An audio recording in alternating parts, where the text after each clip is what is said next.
공감 능력이라는 게 있는데 여자들은 같은 말을 그렇게 반복하면서 수다를 떨어도 서로 상대방을 공감하면서 말을 재생산하니까 오랜 시간 같은 주제로 계속 대화를 하는 것 같다.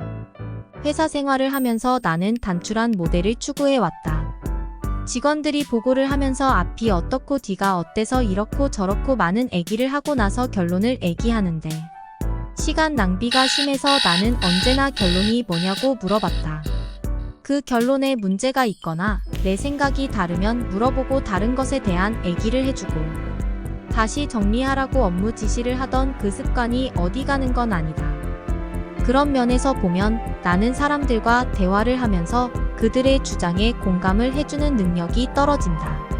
그나마 부동산 경매나 투자를 하면서 여자 손님들을 상대로 많은 대화를 하다 보니까 조금은 나아졌다고 생각을 하지만 아직도 나는 결론이 무엇인지 먼저 생각을 한다. 그리고 왜라는 의문을 달고 그 의문점을 해소하려고 노력한다. 어릴 때부터 왜라는 의문을 많이 던지면서 살았던 것 같다. 중학교 때 선생님이 설명한 내용이 이해가 안 가거나 반대적인 내용은 왜냐고 물어보곤 했는데 그래서 별명도 PC라고 어느 선생님이 말했다. 프라블럼 차일드. 사회적 문제아라는 의미지만 그 선생님은 자신에게 질문을 하는 나를 보고 그런 말을 했다. 나는 인생을 살면서 왜라는 질문을 나에게도 참 많이 하는 것 같다. 내가 유원장 치과에 가서 치료를 한 지도 3년이 되어 가는 것 같은데 일주일에 한 번 정도 만나서 대화란 걸 하면서 그 친구와는 공감대가 잘 형성이 안 된다. 그 친구도 나처럼 공감 능력이 좀 떨어지는 것 같다. 보통 대화가 잘 안 되면 나는 그냥 피하고 마는데 한동안은 당구를 같이 치면서 실력을 쌓겠다고 둘이 붙어서 일주일에 2-3번 당구도 쳤고 같이 밥도 먹었다. 나는 치과에 한 달에 한 번 정도 가서 진료받고 관리를 해서 자연치를 보존하는데까지 해보고 안 되면 다른 치료를 하려고 그 친구에게 갔는데 매주 오란다. 그렇게 자주 관리를 해야 치주염이나 치은염이 안 생겨서 더 오래 자연치를 보존할 수 있다고. 전문가가 얘기하니까 가능하다면 말을 들어야지 하는 생각에 매주 시간을 빼서 치과에 가서 관리를 받았다. 진료받고 치료하는데 10분 정도 걸리지만 나는 4시간을 써야 한다. 지금은 바쁜 게 없으니까 그냥 가서 진료하고 친구하고 같이 밥이나 먹고 오자고 매주 갔다. 그런데 그 친구와 대화가 언젠가부터 불편했다. 그냥 가지 말까 수도 없이 생각을 했는데 석찬이가 생각이 났다. 친구도 내 주머니에서 돈을 내서 밥을 사줄 수 있을 때 친구라는 걸 알기 때문에 내가 사줄 경제적 여유가 없으니까 굳이 동창들이나 친구들을 만나러 가지는 않았다. 지금 내 경제력이 그 친구들 한 달 용돈도 안 되는 돈으로 살아야 하는 유동성 위기 때문에 그런 사정을 아는 석찬이는 시간 나면 같이 만나서 밥도 먹고 당구를 가르쳐 준다고 당구장에도 데려가고 다른 친구들하고 잘 못 어울리니까 친구들 모임에도 꼭 챙겨서 불러주고 또 나 때문에 그런 만남을 만들기도 했다. 같이 대화를 해보면 내가 공감 능력이 떨어지는 걸 그 친구도 안다. 그래도 그 친구는 나를 불러서 같이 밥도 먹고 당구도 치고 대화도 했다. 내가 석찬이를 생각하면서 석찬이가 나한테 한 대로 유원장한테도 해주자고 수도 없이 반복하면서 3년을 내가 이해하자고 하면서 지냈던 것 같다. 이제 그만 만나는 게 좋을 것 같다.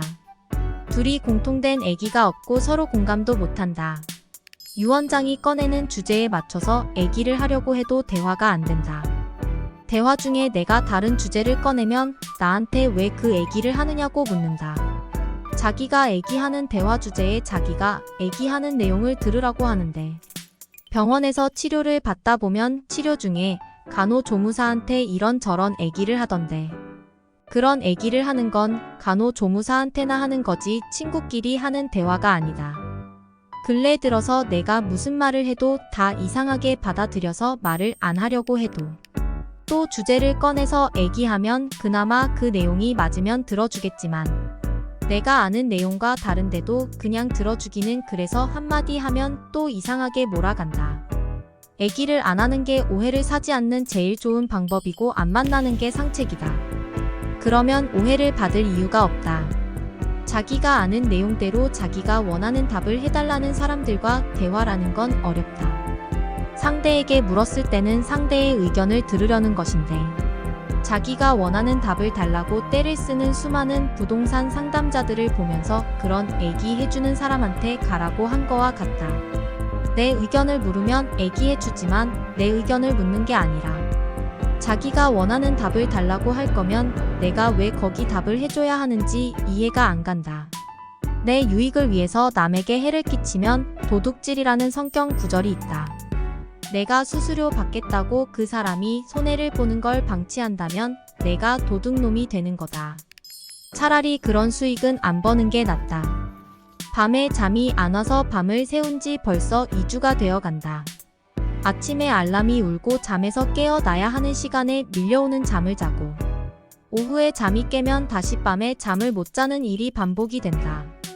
공감이란 거 다른 사람들의 의견이나 감정을 동조하지 못하는 것도 있겠지만, 나는 사랑이라는 것도 그렇게 해보지 못한 것 같다.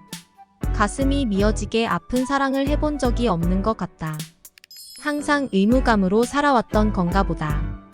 며칠 전에 꿈에 어머니가 보여서 이제 헤어질 시간이 된 건가 하는 생각이 들었는데, 딴이 할 수 있는 일이 없다.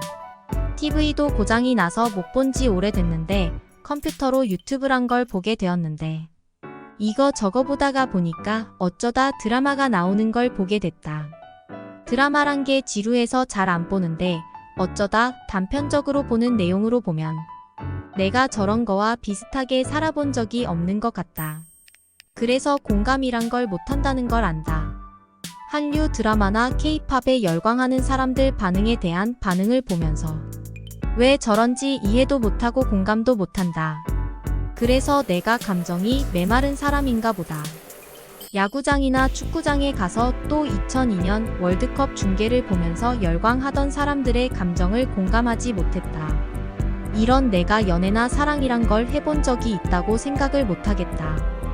미어지는 가슴 아픈 추억이나 기억이 없다. 이제 살 날이 얼마 남지 않았는데 아직도 나는 따뜻한 가슴이 없나 보다.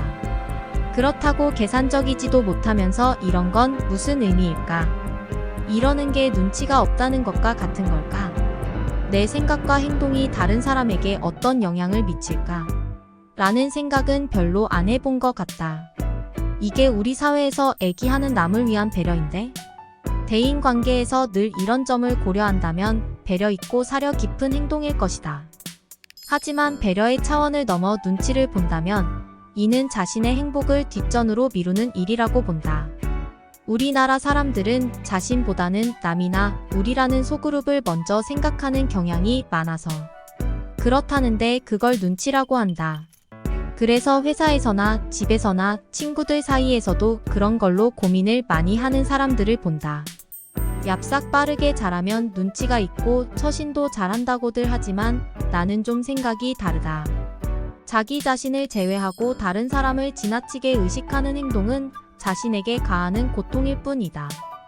내가 볼 때는 본인이 아닌 다른 사람의 모습을 연기하는 가식적인 삶으로 보인다. 자존감이 낮은 사람은 누군가 자신에게 무례한 말을 던지며 원치 않는 일을 요구했을 때 이를 그대로 받아들이며 인정받으려 하지만 무리한 요구를 그대로 받아들이는 사람은 점점 부당한 대우를 받을 가능성이 높아지고 스스로를 옹호하고 대변하는 능력이 수반돼야 정당한 대우를 받으며 능력까지 인정받을 수 있다. 자신의 의견을 적극적으로 개진하기보다 다른 사람의 의견을 동조하는데 힘쓰는 사람들이 있는데, 심지어 상대방의 의견이 부당하다는 생각이 들어도 비위를 거스르지 않기 위해 기분을 맞춰주는 하얀 거짓말을 하는 것은 상대에 대한 배려심이 아닌 자신의 이익을 추구하는 눈치 보기에 불과하다. 가령 옷을 살 때 자신이 끌리는 옷보다 주변 사람들이 잘 어울린다고 말하는 옷을 무조건 선택하는 사람들이 있는데, 주변 의견을 수용하는 것도 좋지만 자신의 선택권과 결정권을 항상 무시하면 줏대 없는 사람처럼 보이는 원인이 된다. 행복도가 높은 사람은 우리말 기준으로 보면 본인이 네라고 말하고 싶을 때 긍정적인 답변을 하고 아니요 라고 말하고 싶을 땐 부정적인 답변을 하지만 매번 다른 사람의 의견에 동의하며 긍정적인 답변만 하는 순종적인 사람은 행복도가 떨어진다. 특별히 사과할 일이 아님에도 불구하고 무조건 사과부터 하는 사람이 있는데, 잘못한 일이 있을 땐 확실히 사과해야 하지만 본인이 잘못한 일이 아님에도 불구하고 무작정 사과부터 한다면 본인이 책임질 필요가 없는 일까지 뒤집어 쓰는 일이 발생한다. 첫 인상이란 것으로 생기는 오류도 있지만 열길 물속은 알아도 한길 사람 속을 모르듯이 다른 사람이 가지고 있는 내면의 가치를 알기란 쉽지 않다. 그러니까 요즘 사람들은 눈에 보이는 시각적으로 드러낼 수 있는 과시 내용을 소셜미디어에 포스팅해 인정받으려는 욕구가 생긴다. 눈에 보이는 실적과 시각화된 이미지는 자신을 돋보이게 만드는 장점이 있지만 이처럼 최고의 모습만 보이려는 것은 현실과 괴리가 생겨 스스로를 더욱 비참하게 만드는 결과를 낳기도 한다. 그래서 보여지려고 사는 사람들은 그들이 원하는 대로 살면 되고, 그러기 싫다면 자신이 원하는 대로 선택해서 살면 된다. 남이 보는 것을 너무 의식할 필요는 없다. 그러다 보면 자신을 잃어버리고 가식적인 세상에 자신을 가두게 되는 문제가 생긴다. 서양 사람들은 말하는 것보다는 듣는 것을 더 좋아하는 것 같은데, 우리나라 사람들은 말하는 것을 정말 좋아한다. 주인공 의식이 강해서 그럴 수도 있다. 어떤 모임에서나 자신이 그 무리들 가운데 두드러지는 주인공 역할을 하고 싶어 하는 정서 영향일 수도 있다. 누군가가 대화 중에 주위를 살피며 이거 정말 너한테만 하는 말인데 라고 한다면 그건 절대로 너한테만 하는 말이 아니다. 이미 여러 번 누군가에게 한 말이며 인터넷상으로도 올리는 말이다. 나 외에 누군가 알고 있는 비밀은 더 이상 비밀이 아니다. 친구나 지인이 내가 지금부터 하는 말 너무 기분 나쁘게 듣지 말라고 한다거나 이게 다 너 생각해서 하는 말이라고 한다면 앞으로 나올 말은 무척 기분이 상할 말이 될 것이며 너를 위한 생각은 없는 말이 나올 것이다. 진정 너를 생각한다면 너에게 말을 하지 않고 너의 말을 들을 것이다.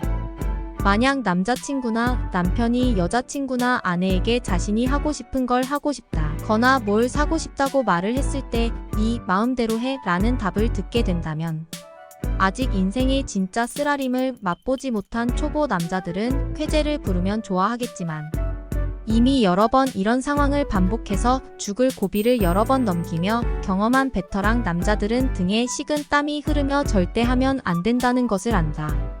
그녀는 지금 너무 자비롭게도 그 멍청한 질문을 회수해 갈 마지막 기회를 주고 있는 것이며 거기서 더 나가 실제로 내 마음대로 했다가는 진짜 지옥을 경험하게 된다는 것이다.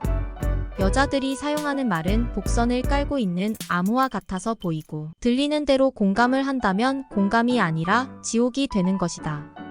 대체로 여자들이 아니 라는 단어를 어떤 말에서 제일 앞에 사용한다면 이미 비상 상황에 돌입했다는 것을 의미하며 그 다음에 나오는 말들은 아주 무서운 내용인 경우가 대부분이다. 아니 다음에 솔직히 라는 단어가 따라 나온다면 그녀가 전쟁을 선포한 것과 같은 전시 상황에 돌입하게 되며 그녀가 준비한 모든 무기가 다 투발이 되어 만신창이가 되어 죽음 직전까지 끌려가게 된다. 이때 그녀가 이전에 가지고 있던 모든 불만들이 다시 리바이블이 되면서 처음부터 마지막 새로 추가된 것까지 건수를 추가하며 무차별 공격이 이어질 것이다. 만약 그 다음에 인간적으로 라는 단어가 나온다면 왜 네가 인간도 아닌지에 대한 무차별 공격이 이어지는데 논리적인지 이성적인지는 아무 상관이 없이 그녀가 주장하고 싶은 대로 무차별 공격이 이어진다. 그 마지막은 시체도 흔적도 없이 멘탈이 날아가는 상황까지 가서 천사를 여러 번 보고 난 후에 평화가 찾아온다.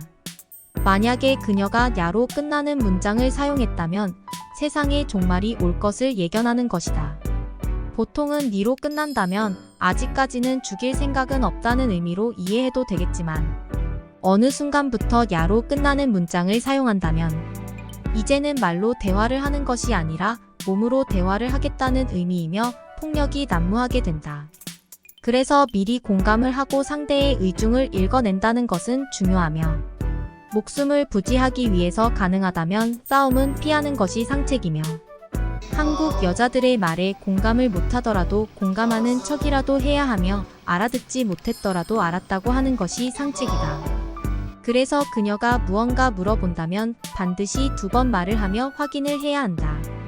몇 시냐고 물어본다면 3시 한 번이 아니고 3시 그리고 잠깐 후 다시 3시라고 해야 하며 점심에 무얼 먹겠느냐고 물어본다면 된장찌개 먹을 거야 된장찌개처럼 이렇게 뒤에 꼭 한 번 더 말하는 에코 법칙을 지켜야 한다. 대답을 한 번만 말해서 주의를 기울이지 않고 들어서 기억을 못하거나 들은 적이 없다고 하는 주장에 미리미리 대비를 해야 한다. 공감을 하는데 중간은 없다. 그냥 동의한다고 하지 않거나 그렇다고 하지 않는다면 살아가기 힘든 세상이다. 뭐라고 말을 하면 진짜라고 하면서 거짓이나 가짜를 말살한다. 뭐가 다 맨날 진짜 죽을 뻔했고 진짜 춥고 진짜 예쁘고 이런 상황에서 가짜는 살아남기 힘들다. 우리나라에는 극단적이지 않고 중간으로 어중뛰면 살아남기 어렵다. 너무 좋거나 너무 싫거나 너무 맛있거나 너무 덥거나처럼 극단적이지 않다면 존재의 의미를 잃어버린다. 그리고 우리는 너무 자주 아니 매일 수없이 죽는다. 죽는 걸 너무 좋아한다. 맨날 웃겨서 죽고 너무 예뻐서 죽고 너무 추워서 죽고 너무 맛있어도 죽는다. 하루에도 수십 번은 말로 죽지만 그 다음 날에 보면 여전히 멀쩡하게 살아있다. 그러면서도 너무 흔하게 거짓말을 밥 먹듯이 한다. 주방에서 음식을 준비하던 엄마가 아이들에게 밥 먹으라고 말을 하면 아이들은 즉시 네 라고 대답을 하지만 아무런 움직임은 없다. 엄마가 밥 먹으라고 말을 하는 것은 앞으로 밥을 먹을 것이니까 준비하라는 말이고 아이들이 네 라고 대답을 한 것은 그 시간에 맞춰서 나갈 것이라는 약속일 뿐이다. 외국인들이 헷갈린다고 자주 말하는 것 중에 나중에 밥 한 번 먹자라며 헤어지며 하는 말이다. 그 말은 기회가 된다면 나중에 다시 보자는 말이지만 말대로 라면 언제 어디서 무언가를 먹자는 의미이기 때문에 외국인들이 보기에는 거짓말처럼 보인다. 그러면서 우리는 모든 것을 먹는다.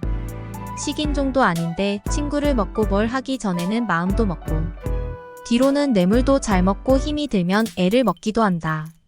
무서우면 겁을 먹고 해를 넘기면 나이도 먹는다. 인터넷에서 자주 보이는 키읔라는 단어는 그 자체로 해석을 해야만 하는 여러 의미를 가지고 있기 때문에 공감을 하기 어려움이 따른다. 솔로 버전으로 키읔라는 단어 하나만 쓴다면 칭찬을 하고 나서 붙여놓더라도 뭔가 애매하면서도 기분이 즉각적으로 몹시 나빠지는 걸 경험한다. 어포 용지 한 장을 꽉 채운 욕을 들은 것보다도 저 한마디는 온갖 종류의 상상력까지 동원하게 만들며 상대의 살짝 비웃는 듯한 상대의 표정까지 그려지며 그 파괴력이 거의 무한대까지 퍼져나가는 아주 무서운 말이다. 언어라는 것은 한 사람의 생각과 정서를 담아 남에게 대접하는 소중한 그릇이다. 공감이라는 것은 표현하는 행동과 얼굴 표정, 그리고 말이라는 것으로 드러나는데 이 공감이 그렇게 어려운 것이다. 특히나 내 의지와는 상관없이 상대가 원하는 답을 해주는 공감은 더없이 어려울 것이다.